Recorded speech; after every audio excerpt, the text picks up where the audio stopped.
Welcome to Wagner Sound Lab. I hope everybody is having a great day today. Today we're going to compare two iconic distortion pedals from the 1970s. They are the MXR Distortion Plus and the DOD Overdrive Preamp 250.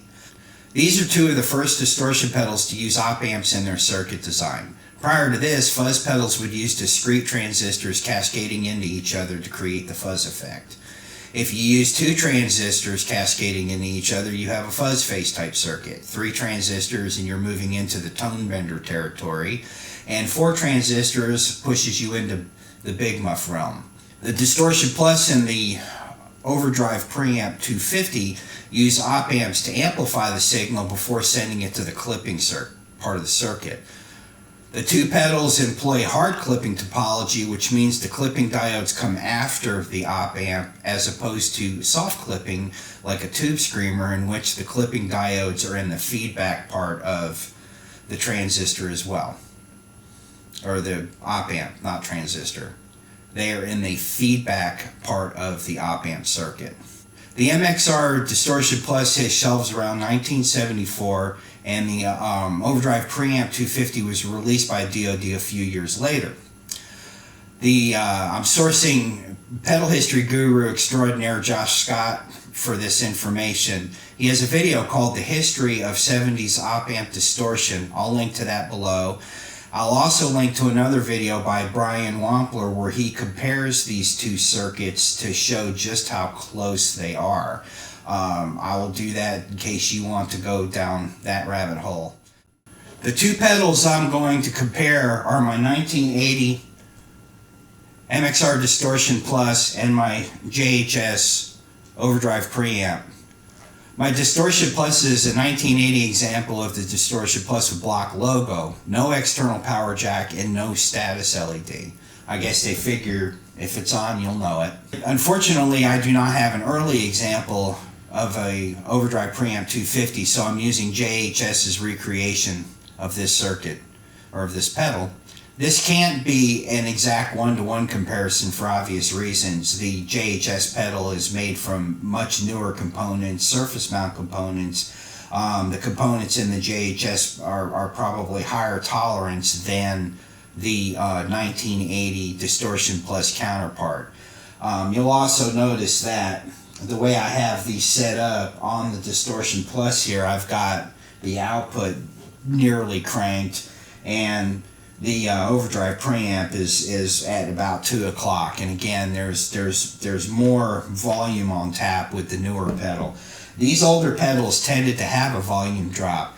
Now the way they were typically used was in front of 100-watt Marshall super leads, and if you've ever played through a 100-watt Marshall super lead at any kind of volume, you'll know that you're not going to notice much of a volume drop from any pedal, because these amps are the loudest amps on the planet. They are painfully loud. I have a 1974 super lead, and if I didn't have an attenuator, I would not be able to play that amp. The older pedals also were made with components with much higher parts drift intolerances. They could be up to 20%. So if you compare that to a modern circuit using surface mount, everything tolerance-wise is just a lot tighter. If you were to take two Distortion Pluses like this from the same year, same run, in 2024 and plug it next to each other, match the knobs up, and you played through them, they wouldn't sound the same, and that's because of that 20% tolerance, that parts drift and all of that happens with pedals as they age, or any electronic circuit for that matter.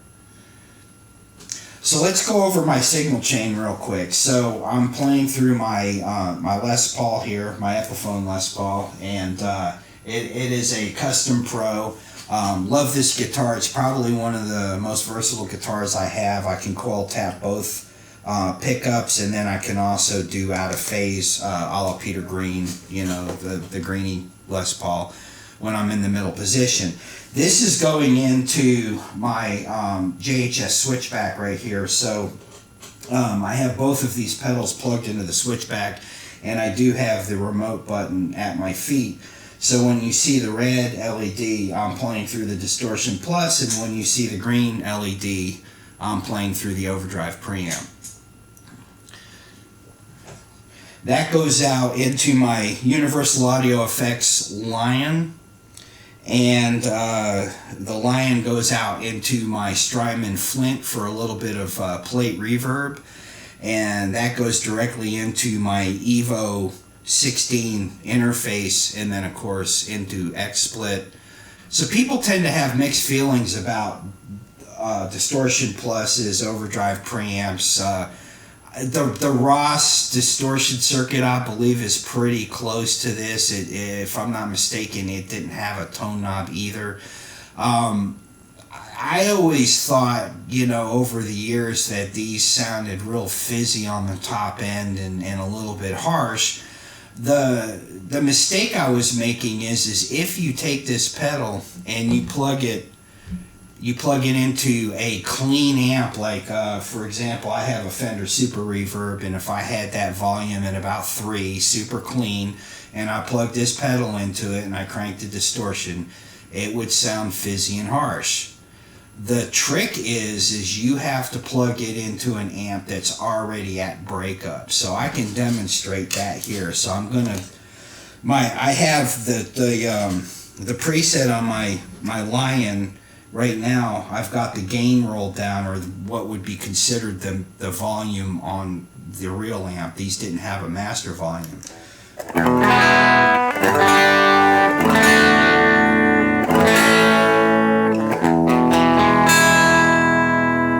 Now, if I kick in the Distortion Plus,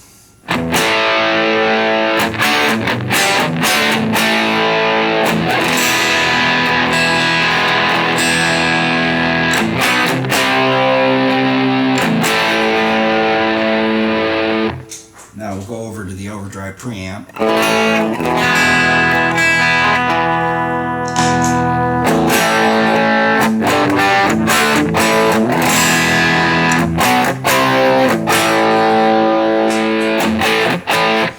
Not horrible, but it's a little fizzy on the top end, and I think that's where people get turned off by this pedal.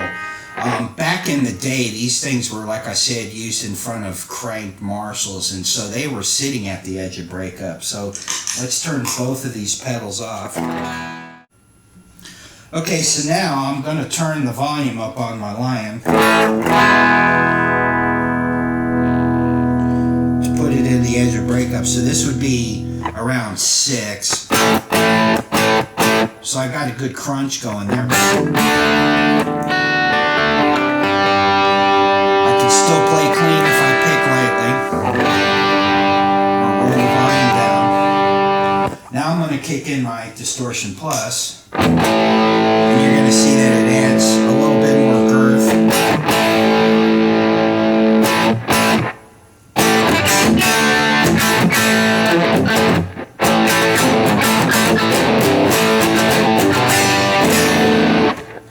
Now we'll switch over to the Overdrive Preamp.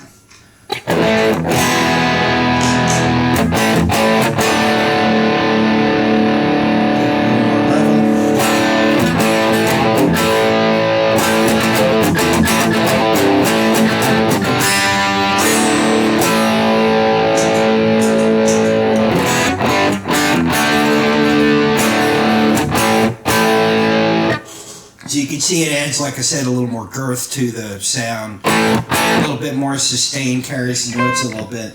The trick is you want to set these so that you still have note definition. You don't want everything to be one blur of distortion. For example, if you were arpeggiating a chord.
So you don't want to overdo it on the distortion. For example, if I crank the distortion,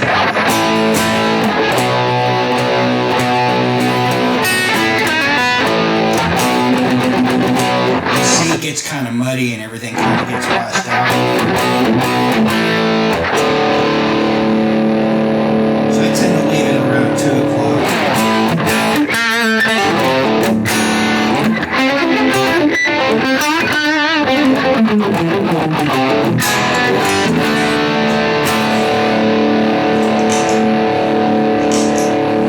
Same thing with the overdrive preamp.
Overdrive preamp is just a little smoother than the MXR, and I'm not surprised because, again, it's a newer circuit, the buffers are better, there's not a volume drop.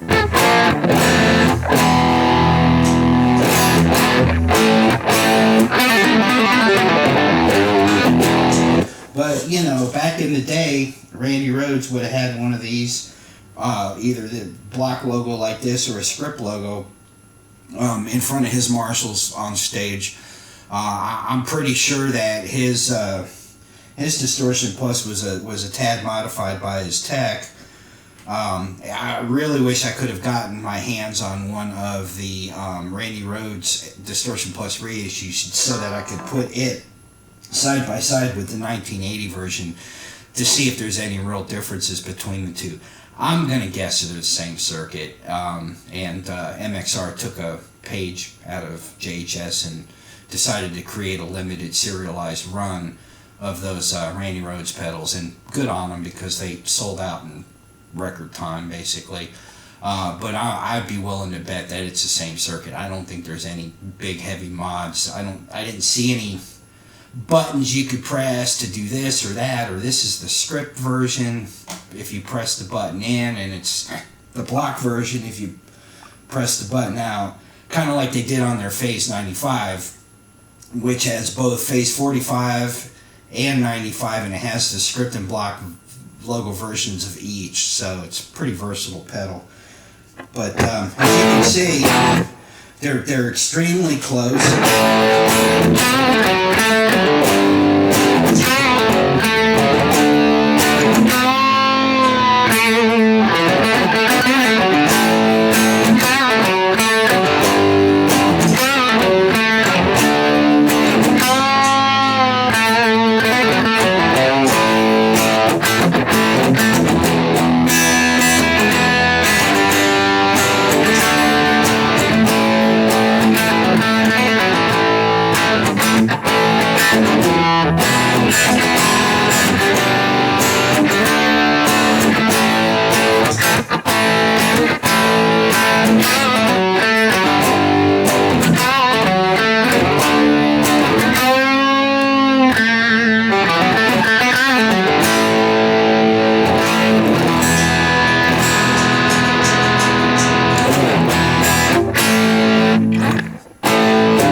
So as you can see, these circuits came out roughly, within 3 years of each other. They're very close topology-wise. I included the Ross, as I mentioned. I don't have one, but I believe that is very close to topology to one or the other of these pedals. It's also basically a two-knob hard clipping circuit using Op-Amp. So that's basically about it for this demonstration. Please like and subscribe. I'm going to be doing a really big Univibe episode coming up. I got my hands on an original Shanae Univibe, and I am going to compare it, A/B it, with all the other Univibes in my collection. So that's going to be a pretty massive undertaking for a video, because I've got probably 7 Univibe clones that I'm going to compare with the original. So definitely like and subscribe. Stay tuned for that, and I hope to see you soon. Thanks for watching. Bye-bye.